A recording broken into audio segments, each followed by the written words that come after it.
This is the Fantasy Alarm NBA DFS show with John Impemba and James Grande.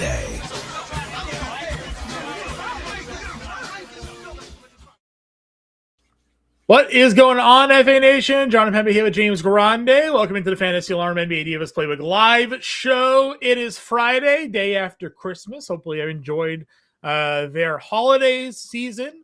Got ourselves 7 games here on the DraftKings main slate. Grande, my friend, how are you doing? Happy Friday. Doing well. 7 on DraftKings, 9 on FanDuel. Most of the news, I would say, besides Scotty Barnes, Joel Embiid, and John Morant, we have mostly what we need. That doesn't mean that things won't change. It's the NBA, but pretty straightforward other than those 3. A couple others, but yeah, doing pretty good. Yep, we right as we went live here today, we got obviously the BAM news officially out. He is doubtful throughout the day, as you had pointed out. Nikola Jovic is in, Pelle Larsson is in. For Orlando, you have Tristan da Silva playing. They already ruled out a couple of key pieces for them there. So or not key pieces, but a couple of depth pieces for them in their lineup. So we'll break it all down for you guys. You go position by position. If you want to hit that like, share, subscribe button, it's a free way to support the work we do here over at Fantasy Alarm. If you're looking for yet another holiday deal, now is also the time to take advantage of our holiday sale. 50% off your first 6 months of your All-Pro monthly subscription. That's fantasyalarm.com/holiday. Promo code holiday50 will automatically autofill for you there. That means for the next 6 months, you get the All-Pro subscription for $19.99.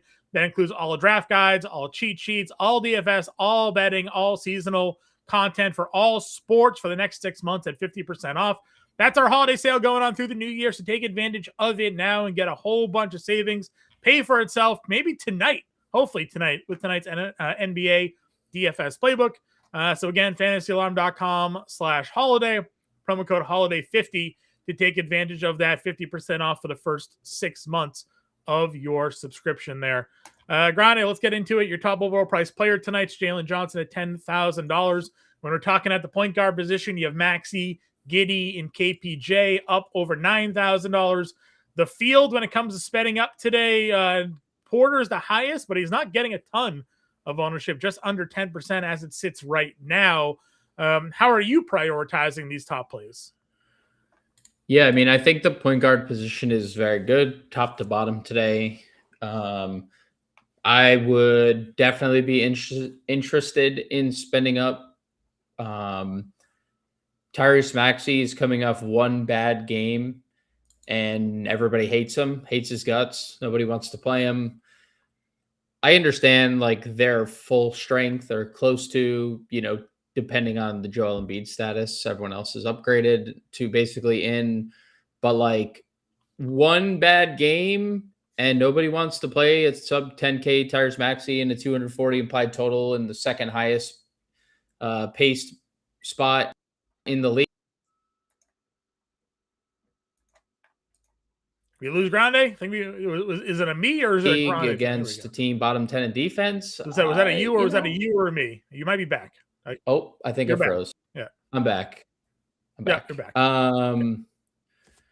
Yeah, I like Maxey a lot in tournaments. No one else does. I do. Again, not letting one bad game. Good player to like, Good player to like. Also feel the same way about Josh Giddey on the slate. I think we have seen a really high ceiling. The minutes were really good last game. I think there's an opportunity for more, similar-ish minutes. I think typically we're going to sit in this like 32 to 36 minute range for Josh Giddey. Second highest usage rate on the team, 1.4 fantasy points per minute. Really good fantasy player, again, that nobody wants to play. Winners of 4 straight, and in 3 of those games, Josh Giddey's had 54 fantasy points. So I like each of the first 2. KPJ, I don't have any objection to, but he's 9K and he does have a high ceiling. Okay. We'll get to Anthony's super chat here again, guys. If you just want your question answered right away, instead of us getting it to when we get to the position, you can throw us a super chat. You can also subscribe to the Fantasy Alarm YouTube channel. become a member there. We prioritize those there. So Anthony wants to pay to get his questions answered first, so we'll help him out. Where Aldama or Bridges on this slate? He says, do we like them? Like them all? Like one individually? Obviously, Khalil Ware becomes far more interesting now that Bam Adebayo is ruled out. How does he compare to Aldama and Bridges for you? I would rank them how you have them listed. I would say the only caveat, and I guess the first answer is yes, I like Ware. I really like Ware, and I like Aldama and Bridges. I think Ware is someone you can play in all formats. The other two feel more GPP oriented. Aldama becomes a little bit trickier depending on what happens with Memphis. Like if Ja Morant plays and Cedric Howard play, Aldama's tougher to get to. But if both those players are out, I'd definitely be interested in some Santi Aldama. And you could always play Bridges in tournament, but there's 4 guys in Charlotte that all like are Spider-Man memeing. And then is Orlando stack the top stack? Top stack. I mean, I think if I were to pick a team to stack today, I think Toronto is probably the easiest to do so, especially if Scotty Barnes ends up being ruled out. Yeah, I would agree with that. But we do obviously like some Orlando guys, and we'll talk about those Orlando guys as we work our way down this position. Again, if you guys want your question answered, you can throw us a super chat. You can subscribe to the Fantasy Slam YouTube channel, and we'll get you guys going out there. Also, shout out to Chris. If you guys looking for some awesome hockey plays, you can go over to Fantasy Slam, check out Murray's bets and DFS plays. He's also a boneless wing chicken nugget connoisseur.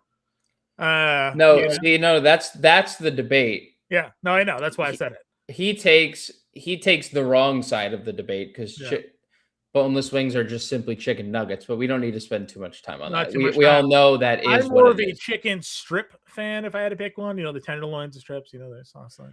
All right. Just to answer James' question and not me. Yeah. Ja Morant 25 minutes is a 30 plus usage rate player. So it would affect. It doesn't. I'm not saying it directly correlates with like Aldama's minutes, but it directly correlates Aldama's upside. That is a direct cause and effect. Put high usage rate player on floor, impact every other player's usage on floor. Sure. It's I understand it's not going to like take away from his minutes. Santi might play 32, but if he shares 18 minutes of the floor with Ja, well, good luck. Get your cardio on, Santi, because Ja dominates the basketball. Amen. All right.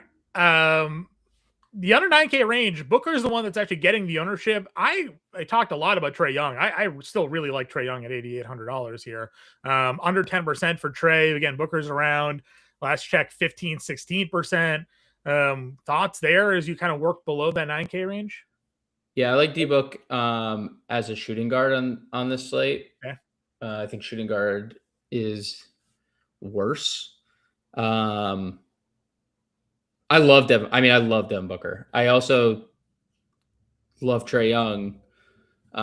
31 minutes, obviously, in his third game back. His usage rate over the last 2 games were 28 and 33.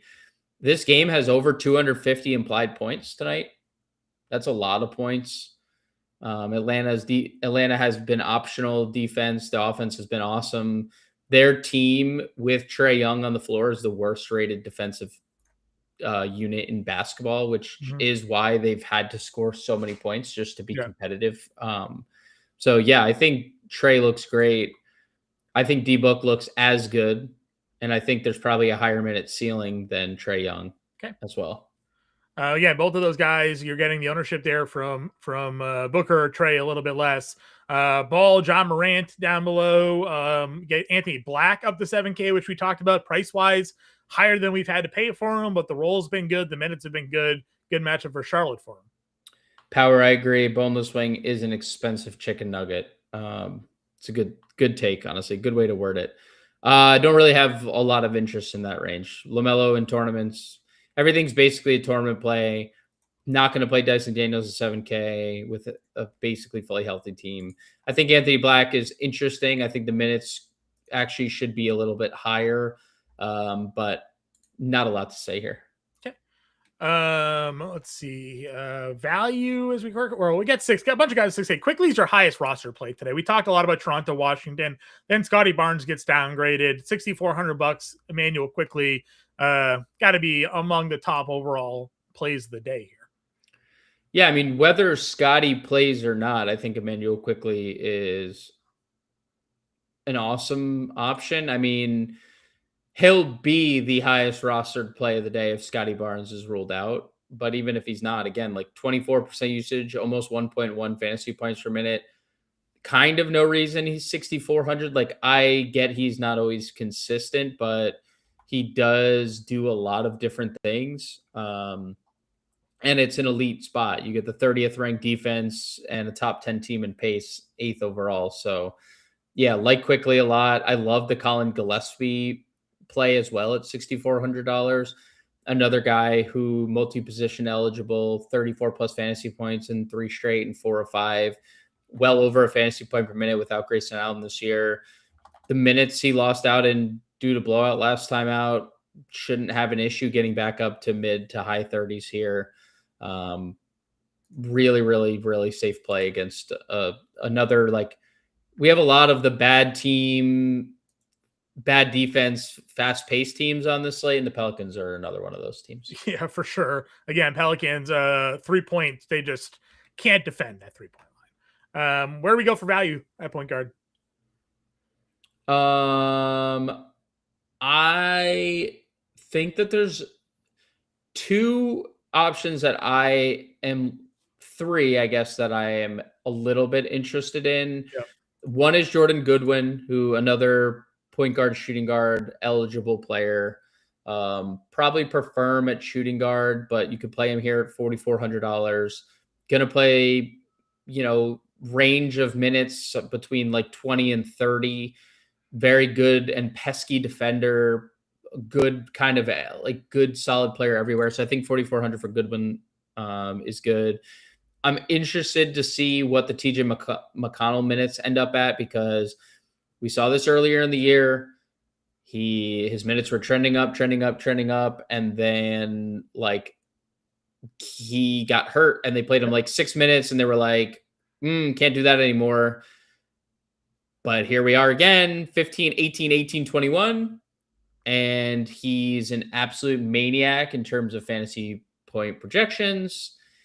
And I like him at $4,400 quite a bit in tournaments. I mean, he is if you look at, I think it's interesting because while I think Jordan Goodwin, his minutes are more, there's a higher range of outcome for Jordan Goodwin's minutes. TJ McConnell is definitively better as a fantasy player. So interesting pivot there if you're looking to get different. I think Jamal Shed is another guy that could be on our radar. The price had gotten a little too overblown because he had that one start in the cup game. And then, they're missing guys. So I don't think he would start whether or not Scotty Barnes plays or doesn't play, but we've seen on multiple occasions Jamal Shed in the closing lineup, especially since RJ Barrett's been hurt. So if it's Agbaji, if it's, Walter, whoever their 5th starter typically has been, Shed has closed over them. So those 3 for me would probably be the primary value options. Sure. We talked Tyus on the preview show. I don't know if I'm getting here with De Silva ruled in, and we kind of missed it on the preview show. He was listed probable. Yeah. I'm a little indifferent because if I think Tyus versus everyone else, including De Silva, as the 5th guy is hot hand, basically. Sure. If you're playing well, you have a chance to stay on the floor. We've seen that Mosley does not F around with guys who are just playing poorly. We saw it with De Silva on multiple occasions. You're not playing well today, get off the court. So that would probably be it. We got a couple of questions. Power want to know our thoughts on McGowan with Poole back for minutes, and Anthony want to know if Larson was a viable play. We have mentioned obviously McCann and Shed already, but okay, we'll start on Anthony's question. Is Pelle Larson viable? I guess the question would be who's the fifth starter with Bam out? We have seen Pelle Larson in that role previously. That doesn't mean he's going to close. Jaime Jaquez has typically been the guy that they've closed with. I probably don't play Pelle Larson. He's a low floor player anyway, but if you're playing a 150 max or 20 max, 10% is okay. McCain is hard to play if I think McCain's hard to play with basically everyone getting upgraded. Yeah. So I probably just stay away. And then McGowan's projection. I mean, I think that there's a couple routes they go. When Herb got hurt the other day and Poole was in, he started the second half. Yeah. McGowan's is a 2A guy that they don't even if they don't play, they save games where they don't have to convert him to a standard contract. So I think in situations like that, if Jordan Poole starts, I almost can't, you just almost can't play Bryce McGowan's because he might not, there's a real chance he just DMPs so they can save him and his games before they have to convert him and pay him more. And we know how businesses work, right? In every business in history, just look at your previous grocery tabs and that will tell you all you need to know about how businesses operate. But if McGowan starts, I mean, another wide range of outcome, could be 18, could be 30. I wouldn't feel overly confident in the minutes, and I don't love the spot either. Phoenix is a good defensive team. So I think I projected him at 16 minutes today. I can check that for you, but I think it was 16. And that's after the Pool. I have Bryce McGowan's at 16 minutes. Exactly. Okay. Anything else here? No. Okay. Shooting guard we go. You mentioned liking Booker more at shooting guard here today. How does he stand out from kind of the rest of the guys? Obviously, Brendan Ingram was the cover of the preview show. His day's only gotten better with the likes of Scotty Barnes and the status of him there. Ingram is also among the top, but not the top rostered shooting guard as of right now. So talk to me about this top half, man. Yeah, Ingram, the cover of the preview show, Booker, the cover of the live show. No objection with either of them, Bane included. White would probably be the fourth ranked player there.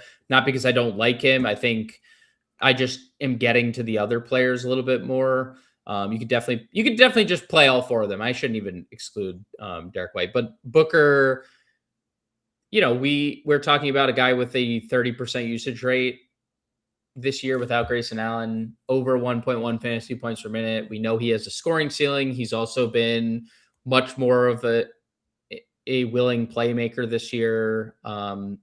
As yes, they have Gillespie out there, but they're both kind of operating as lead guards. Definitely can get to Bane. I think there's a super high scoring ceiling. 4 times since November 28th, he scored 30 or more actual points. And then Ingram has the best matchup of all three. If there's no Scotty Barnes, it'll be hard that not to find a single entry or cash game lineup that doesn't include at least 2 Raptors, probably 3 at that point, because they're already down Barrett and Pirtle. Mm-hmm. So you're talking about a team that could be down 3 starters. And then you have this guy who has a 30% usage rate as a baseline with Barnes available. Mm-hmm. So, Barrett would easily become one of the best plays of the day at 7,500. I might have just said Barrett. I meant Ingram. Yeah, you meant Ingram. Yeah. We knew where you were going with it. Yeah. All right. Anything else sort of in this top group for you, or are we working our way down the list? Work our way. Okay. Right now it's the Heat guys that are getting the ownership. Norm and Jaime Jaquez, obviously, again, with the Bam news, everybody else sort of gets a little bit of a bump up. Jaquez is all the way down to $6K. You have Norm Powell here at $7,100. You got a favorite of the two? Favorite of the two. I mean,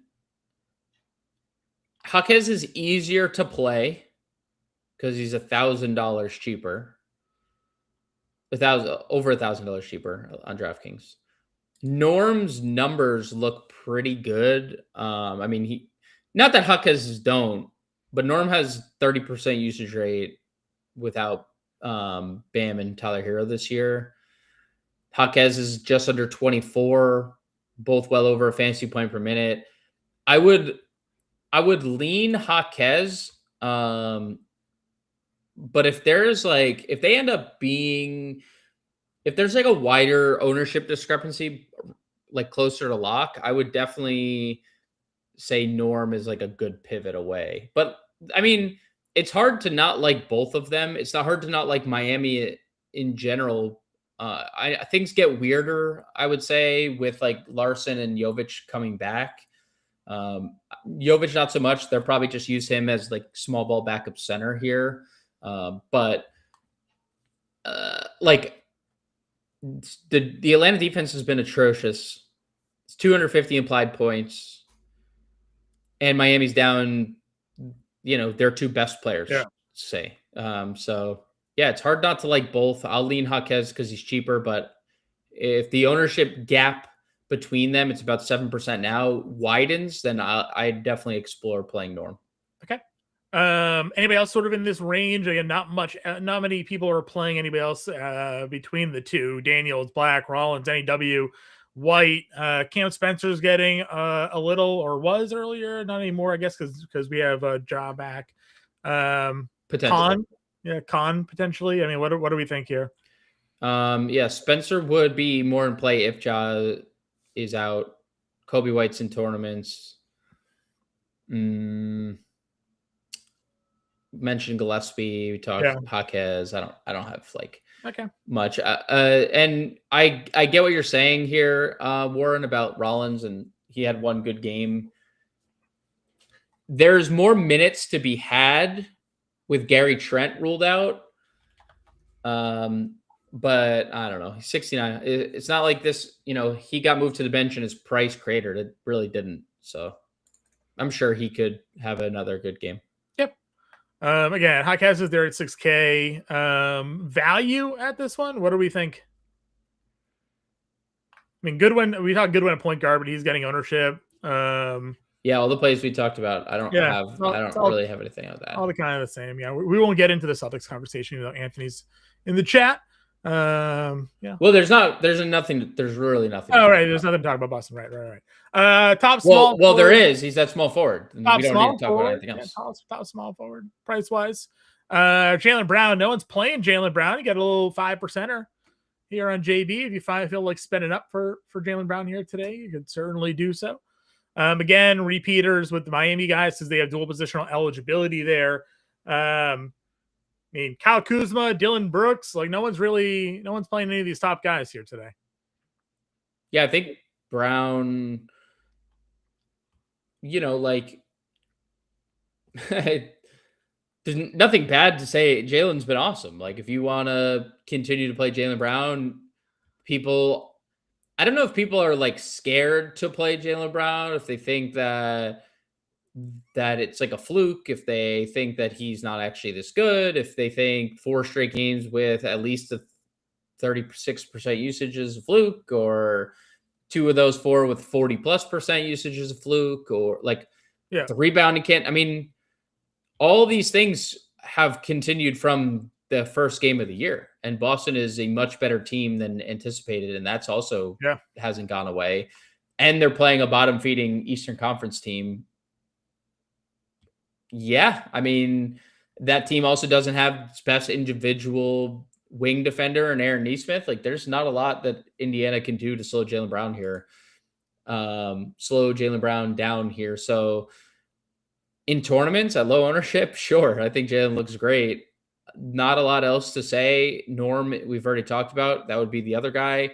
Dylan Brooks is an interesting one because I think there's not a lot of edge on his price because he hasn't really given us too high of a ceiling this year at like over 6K, and plus the peripheral stats have been so bad. So at 6,300, like might score you 28 and then have you 1 assist and 2 rebounds, and that's probably not enough. But Sure, it is an elite spot for Brooks that I'd consider it.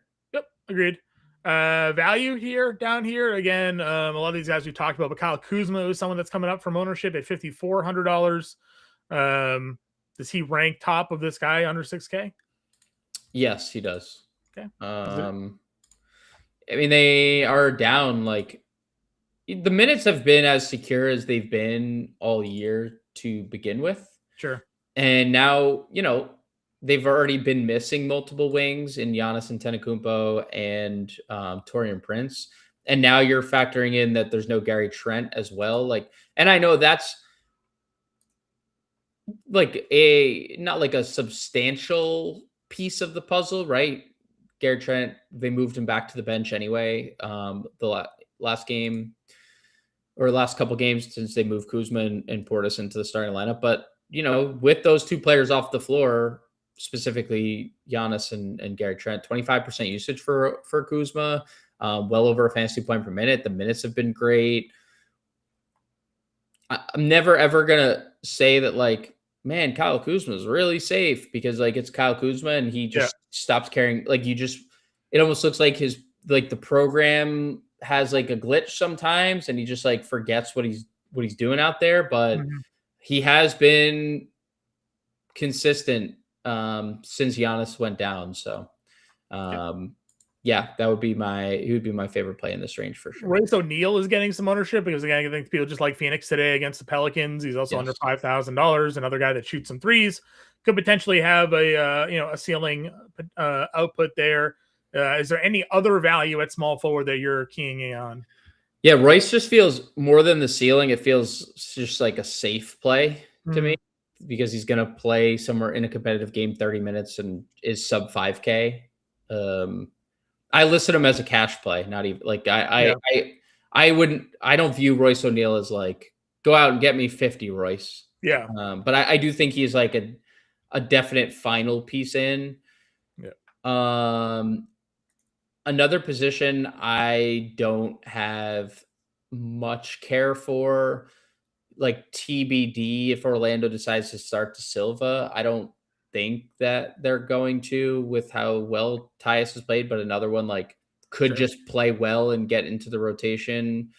Who starts if Barnes gets ruled out? Do we see like Agbaji play? Is there Walter? Like, what do we think?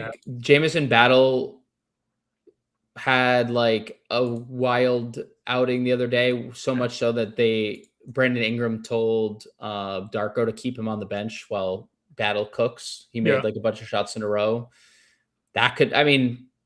No idea. Like, because we've seen Agbaji start, we've seen Walter start. They've played Battle. They play like it's a go double big like Boyles and Mamu. Like I don't know. If Murray Boyles plays, like they could also rule Murray Boyles out. Then it's a nightmare situation. But you know what? Let me see. Well, no, it's 7:00 start time, so we'll know what they're going to do there. So I want to see if they have Mobo on the roster.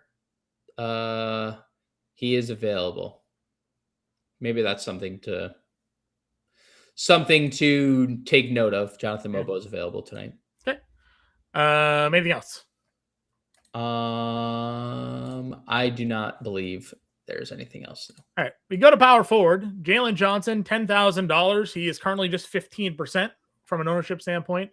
We all were curious, as we highlighted heavily on the preview show, like why was he under $10,000 on that last slate? He paid off the price tag. He'll continue to pay off the price tag. Are we getting you and I tonight just playing some leverage Jalen Johnson again? I'm going to reserve my leverage Jalen Johnson thoughts because this happened the last time we talked Jalen. I think like a couple slates ago, we were like, why is no one playing Jalen Johnson? And then he ended up like right before lock. It was like, oh, people have realized like their mistake and they played Jalen Johnson. So I would assume the ownership comes up, But if nobody's playing him, then yes, we will be the brave souls to do so. Okay, I will wear that badge if I have to do so. From an ownership perspective, no one's playing any of the top guys. They were in on Scotty, obviously, if he was in, and Paolo at 87. Those guys are just under 20% as it stands now. What are your thoughts, I guess, on the rest of this 7K and up group? Yeah, I mean, love Paolo. Even with an 8-shot game, like this is a guy without Franz Wagner and Jalen Suggs that has a 30% usage, over 1.2 fantasy points per minute. And Charlotte is without an elite shot blocker in Ryan Kalkbrenner. Ryan Kalkbrenner is what he is, but he contests every shot at the rim. Paolo is at his best going downhill, getting to the rim. Moussa Diabate, for all of his, all the glory that we're going to give him and have given him as a rebounder, is just not that. He is an undersized center who doesn't protect the rim. And they don't have anything else. Like Tijane Salon is playing backup 5. I mean, it's just what it is. So yeah, I think Paolo is in an elite spot to get to the rim. I love Scotty Barnes if he plays. Whether he plays or not is anyone's guess, but you're talking about a pace-up spot against the worst defense in the league. They're down 2 starters. Like, yeah, you never know what you're going to get. Scotty Barnes is a mystery box from night to night, but like if he plays, it's an elite spot. He has high 30s minute upside. Like it's, face of the league, Scotty Barnes. Yeah. I bet you Darko still believes that. And he's still the only one that believes that, but like, yeah, I don't think there's like gambling stuff. Warren, if you watched the preview show, I tried to talk about Hugo, but Grande wanted nothing to do with it. So listen. I'm not like we don't need to trigger him. It's fine. It's fine. It's not triggering. I just like as a DFS player, I don't understand the appeal of not knowing a team's rotations on a night-to-night basis. Whether you think you know it or not, Joe Mazzulla told us in broad daylight, he took it out and he scratched it. And he told the media, how can you know my rotation when there is no rotation? And then he has done nothing but that the whole season. Jordan Walsh had been playing great. Jordan Walsh played like 6 minutes 2 games ago before, or 12 minutes, whatever it is. Neemias Queta has been playing great all year. Luka Garza's played mid-20s minutes the last 2 games.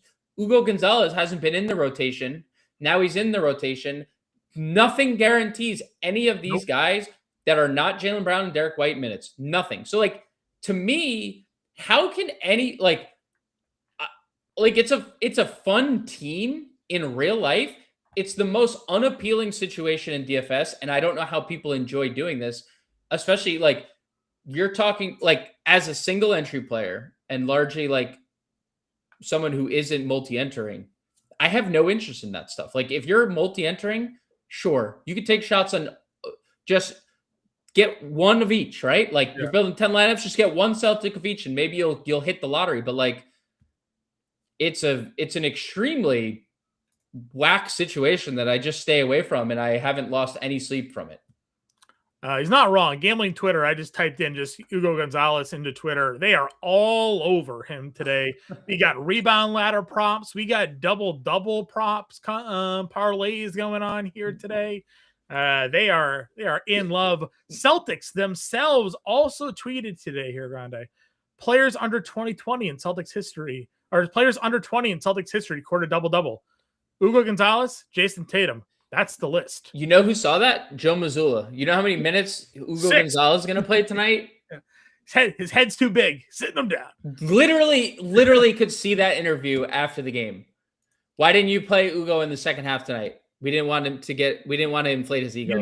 You know what his answer to that question would be like? Why do we have to play the same guys every night? Like that would be Joe Mazzulla's question. Well, why do we have to play the same guys every night? We decided to get Josh Minot some more run tonight.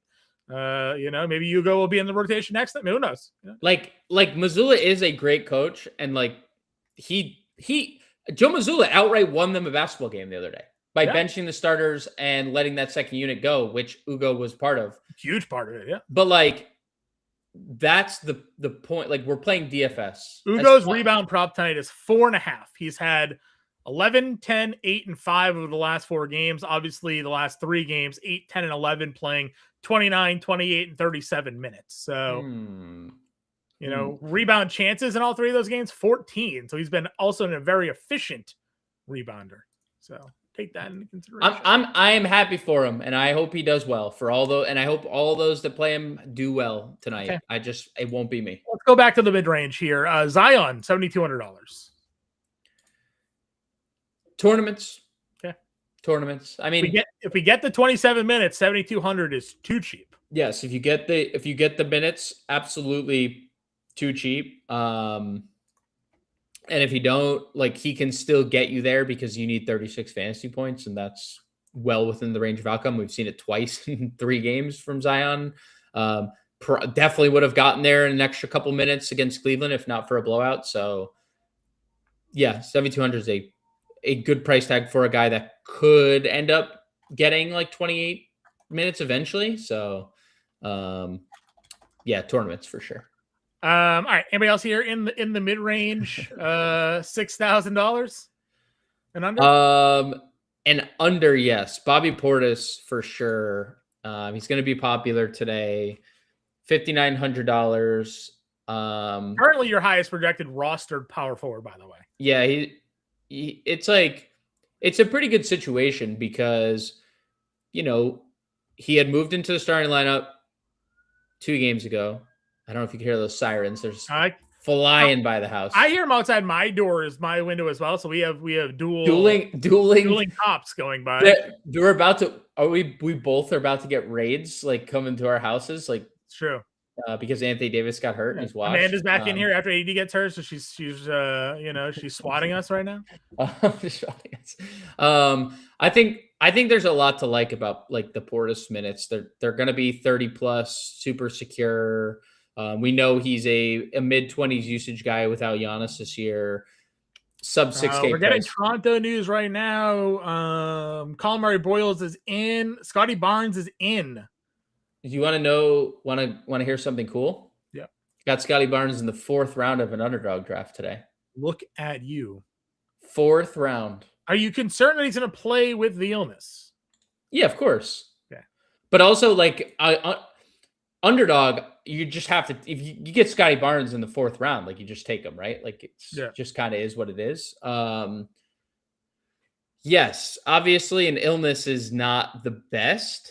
I think the ownership kind of reflects it. Like, his teammates are still getting more ownership than him. He's the 4th highest rostered, because we haven't even talked about Mamukelashvili yet. So yeah, he's the 4th highest rostered. So like, yes, on that, in that I am, but obviously he's feeling good enough to play. So you just treat him like that. Now, I think like per dollar, he's the worst of the 4, but we've seen it. He has the highest ceiling of their like 4 highest rostered players today, right? Like he has gone for 60 on multiple occasions. So yes, I like Scotty. Also, yes, a little concerned. Okay. Again, so it was Portis. Wiggins is getting a lot of ownership today as well. Sandro, some of these ownership numbers may adjust a little bit with Scotty officially in. Scotty might bump up a bit more. Yeah. Do you like? I heard. So where else do you go then? I guess. How does he rank for you? Did you say if he ranked more than Jalen Johnson? Scotty Barnes? Yeah. $1,500 difference, obviously. Great matchup, but you've gotten way higher and more consistent ceilings from Jalen Johnson here. I would say I prefer Jalen. Okay. I would honestly, John, I like the other I know they're more popular, but I like the other Toronto pieces more anyway. Yeah. I think your lineup construction just fits better. I would probably rank him, Paolo, and Jalen how they're priced. Okay. Again, Todd Wiggins getting a lot of ownership. Mamu's right up there as well. We talked Kuzma at small forward. We talked Bobby P here, Royce O'Neal. Is there anything else at power forward that you're looking to play? Before we do, I just want to answer Anthony's question because I did see this. He asked this already. Who you guys trust more, Maxey or Booker? I think Booker is a little bit safer. That Pelican spot is super elite. I really think Tyrese Maxey is in for a big bounce back spot. Right now, if Embiid's in, I will go Booker. If Embiid ultimately gets ruled out, I might go all in on Tyrese Maxey tonight. That would probably be my take. Okay. Value of power forward? Yeah, sorry. I didn't mean to derail the No, Max, he's got a question. You can answer it. We'll give you some FanDuel thoughts in here in a second. The playbook live on FanDuel.com. I have FanDuel thoughts at in a section at the bottom of it. I know DePrince was in here earlier asking about FanDuel too, and Cade. Boy, why would you want to exclude a Detroit-Utah game from the main slate? That seems like a terrible time.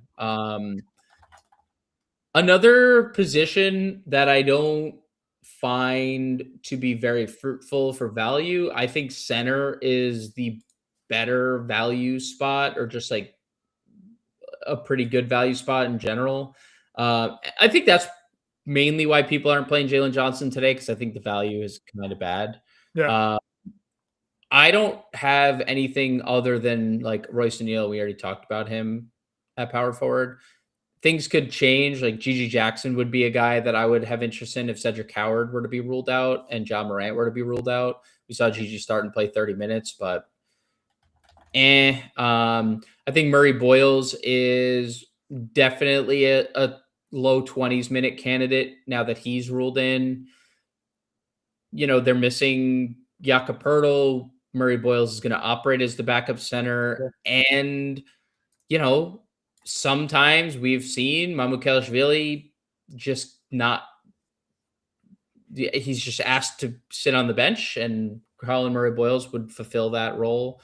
Jovic should probably be the backup center tonight in small ball lineups. I don't think you could play him coming off the shoulder, but I do think he'll probably have a decent role with Bam out. Okay.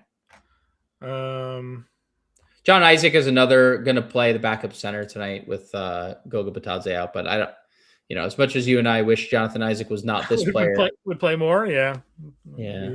Well, I honestly, I don't know if I do wish because then he's just never going to play. Like if he plays more, he breaks down. And another injured, injured dude. Let's see. So we did get a slight ownership update. Mine was now up to third at 27%. So his ownership went up. Scotty Barnes' ownership didn't move at all. Ingram, where's Ingram? Ingram is 24%. So we actually got a little bump up there. Quickly still the number one guard. So it looks like Mamu really is the only one that got moved there for one reason or another. All right.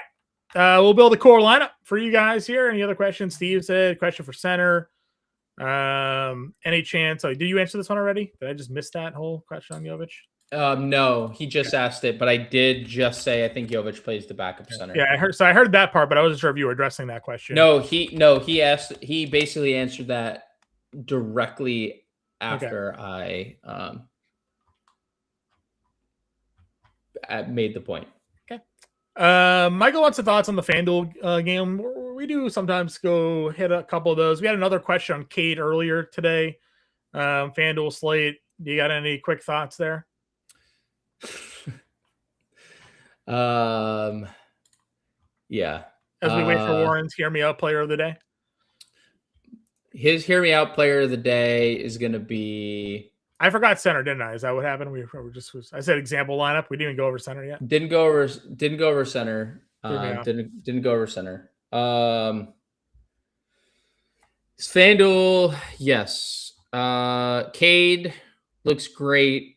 He gets Utah. Jalen Duren in that same game looks amazing. Jalen Duren's minutes actually trending up 32 minutes last game, back-to-back 20-point double-doubles. So would love playing both those players. Denny Avdia safe. Kawhi at 9,200, I think looks really good without Ivica Zubac's 32.6% usage, 1.4 fantasy points per minute for Kawhi Leonard. Brolo, $4,100 on FanDuel. He's going to start, play mid to high 20s minutes. Not the easiest spot against Donovan Clingan, but 24 fantasy points last time out. Decent fantasy point per minute guy, about 0.8 without Zubats this year. And I do think Klingan's in play as well. No Grant, no Holiday. 30 minutes in 3 straight games. He's had 33 FanDuel points or more in each of those. Yeah, the minutes have been the best part about Donovan Clingan lately. All right. We'll end the Clingan talk with the center position at DraftKings. $8,300 Joel Embiid is here as your top price center. Obviously, Khalil Ware is where the ownership is at the position today, down to $6,200. Musa Diabate is also up over 30% here today. Sanju, as we talked about. But do you have any interest in playing JoJo here at $8,300? I think it's hard to play Embiid because there's a lot of cheaper plays, and this is a position I am not necessarily going to spend up on. Okay. I think I think Queen I would play in tournaments, but everything else is Vooch down. Yeah, I mean, yeah, I would agree with you. I mean, Vooch is 67, Ware is again 40% here. They have to play him, right? We're not going to get Spoelstra here. We're not going to. They're gonna give him the minutes, right, James? Yeah. Confirmed tonight. I'm here's what I will say. He's gonna start. My opinion is he's gonna start. I guess in a crazy world, Nikola Jovic starts, but I don't think so. They sent Vlad Golden, who was like their third center. They sent him to the G League. So they have one center on their roster tonight, Khalil Ware. And then they have Niko Jovic basically to be the small ball center, which, you know, like they do like Jovic, and they paid him, and we know that when Jovic is playing well, they give him extended minutes.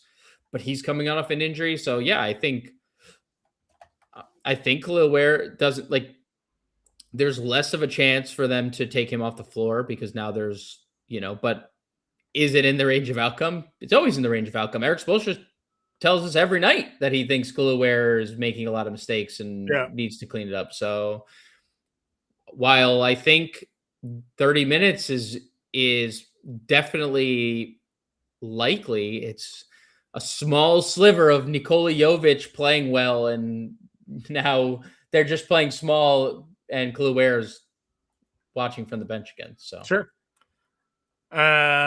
See, what did Warren had a Hear Me Out play? What did it was Mark Williams. That was Mark Williams, the Hear Me Out play. All right. Which, and he wants credit for his Yegor Dioman play, which we will give you credit. You've been very good on Hear Me Out. I said Warren's been very good hitting the Hear Me Out play. So if you hear a Warren Hear Me Out play in the chat, throw it in a GPP. We should get a sound made, or just have the horns, as soon as Warren types Hear Me Out, it's like do do do do, and then Warren types it in chat, and we all wait with bated breath on who the play is going to be. Yeah. I think Mark Williams is a really good fantasy player. They just like playing. They just don't like playing him for a lot of minutes, but doesn't mean he can't score a lot of fantasy points in not a lot of minutes. We've seen it. So agreed. It just here's you can play him and Musa, right? You can't play him, Musa, and Khalil Ware, or him, Musa, and Derek Queen, or you can play him, Musa, and Mamu. Yeah. So, this is obviously a tougher matchup for Musa than he had, against Washington, but he was really good versus Cleveland. So, you just kind of assume that the production's going to continue there for him. His rebound prop tonight is set at 11.5. They don't have centers. They don't have. Yeah. They're going to be like, hey, how many minutes do you got tonight? They'll be like, I don't know, as many as you need me to, coach. Like, I mean, his point props at 8.5.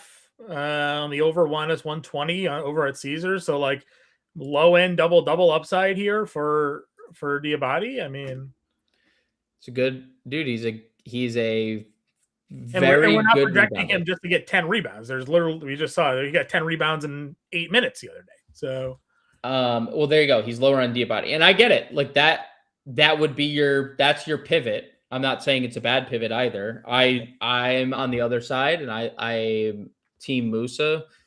We've seen center just annihilate Washington. Also, yeah, love Sandro. Absolutely love Sandro. So I mean, Mamu, coming off one of his better games as well, is definitely going to be. He's easy to play because he has power forward eligibility. Yeah, like it's easy. It's easy to click Mamu. Yep, and we hit CMB up already at power forward there, Warren. So we're kind of in there with you. Yeah, he's good tournament play. I mean, on a slate where if someone were to ask me who the best sub 4K play is, I would probably answer Murray Boyles, because I don't think there's many of them. Okay, at least currently, because everyone that was like questionable is being ruled in. Like Scotty was ruled in. The only thing we're now waiting for is Joel. That doesn't help any sub 4K plays. No. And Memphis stuff. That would put GG, who's exactly 4K, if Ja and Coward were rolled out. Yeah. But there's not a lot of sub 4K options that I like. CMB is definitely at the top of the list. Yeah. All right, let's get to building out the core play here. For everybody, obviously mentioned probably going where, right? Where at center? Yeah, I mean, I would play Musa. If I were only playing one, I'd play Musa. Okay. But I like both, so I'm probably gonna. This is one of those tough ones because it is 7 and 8. There's 3 different time slots. So if you play both Ware and Musa, you're losing your flexibility. Your flexibility big time. DePrince, I think you're definitely able to play 3. I don't think the 3 is like Scotty, Ingram, quickly. I don't think you play those 3. I think you're picking between the 2 of the 3 and Mamu, or 2 of the 3 and Murray Boyles, or 2 of the 3 and Shed. That's probably the direction I would go. But you can still play 3 with Scotty in. I mean, if we did quickly, Ingram, Portis, and Ware, it's $6K a play. If you did Diabate here instead, you're getting yourself $6,400 in play. If you're looking at value, again, just from a straight ownership standpoint, the Phoenix guys of Goodwin and O'Neal under 5K are getting ownership. Yep. And then Miami, basically all Miami. Then the Miami plays here. So how would you kind of finish out? Give me one more play to add to this build. Colin Gillespie. All right, $6,400 remains. Small forward utility. Quickly, Ingram, Portis, Diabate, and Gillespie. Maybe you saw it in the Discord for the preview shows. We're just going to stick with a core play moving forward. Not going to put out a full lineup for the preview shows just because so much news happens throughout the day that we end up basically building a completely different lineup than we have in the preview show. So we'll do our best to kind of give you guys a core play for the preview show. We'll build out, obviously, this live and put it in our Discord for you guys for the live show at 5 o'clock. But just moving forward for you guys taking a look at that. We appreciate all of the support. I hope you guys had a great holiday. Grande and I will be back Sunday night for the Monday preview show. Until then, we'll catch you later.